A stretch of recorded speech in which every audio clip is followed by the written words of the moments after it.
Alright, so we're back at Yellow Fork. I said I'd come back when there wasn't snow, because the last time there was a ton of snow.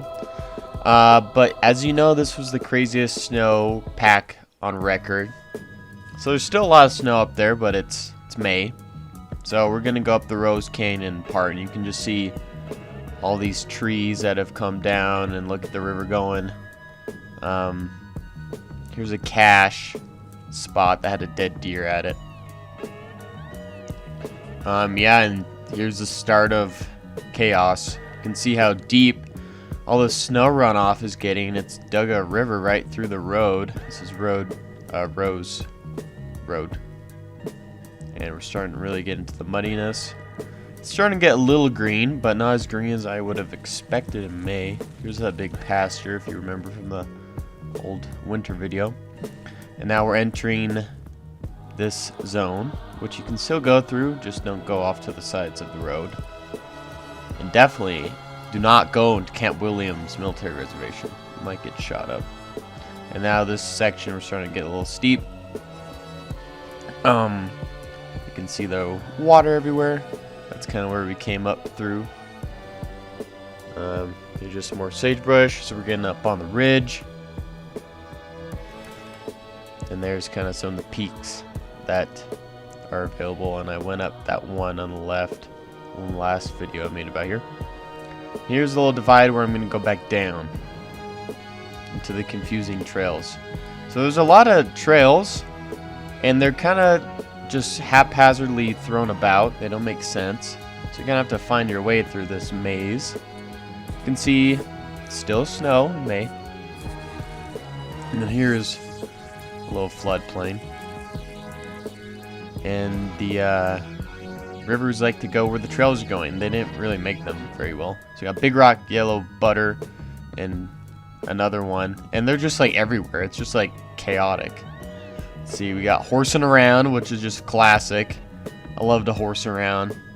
And it's going that way and this way. This obviously doesn't look like it's very maintained, but that's a trail. And we're going towards a random cache on this trail. And it seemed okay until it started turning into a river. Actually, right around here, I actually fell in. Epic fail. Here's a cache that I was trying to find. This added another 30 minutes because I had to get out of this canyon. I did take a little lunch break here, though, with this little cache. It's okay. Granola bar. And here's just more of the river. And here's when I actually got out of the ravine back onto the main trail, which took another 10 minutes. Another random trail post. More confusion. Yellow, Butter, and Horsing Around, even though I'm pretty sure that's not Horsing Around. There's the Wasatch. It looks like they're getting a little dusted. Still snowing in May. There's just some interesting looking rocks on the ridge. Here's Moon Ridge. I like the name of that. There's yet another trail sign. Moon Ridge. Still going up there. And now I had to cross this glacier, which wasn't fun. And then we got Yellow, Butter, and Horsing Around again.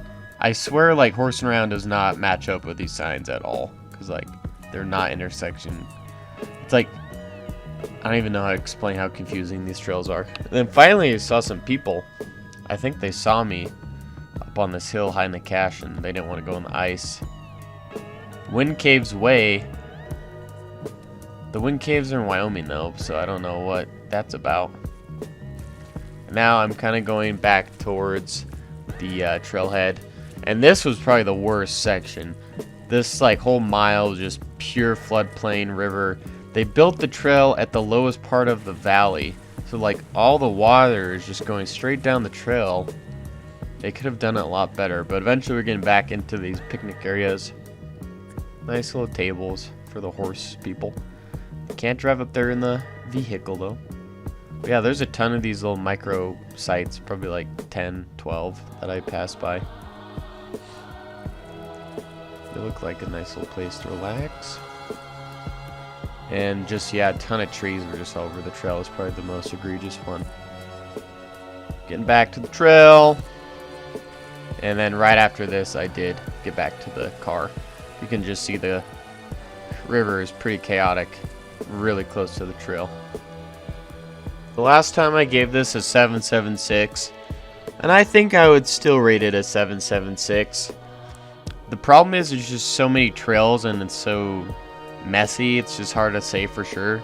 But overall, once you get past the first section, there's not a ton of people, so 7 Solitude.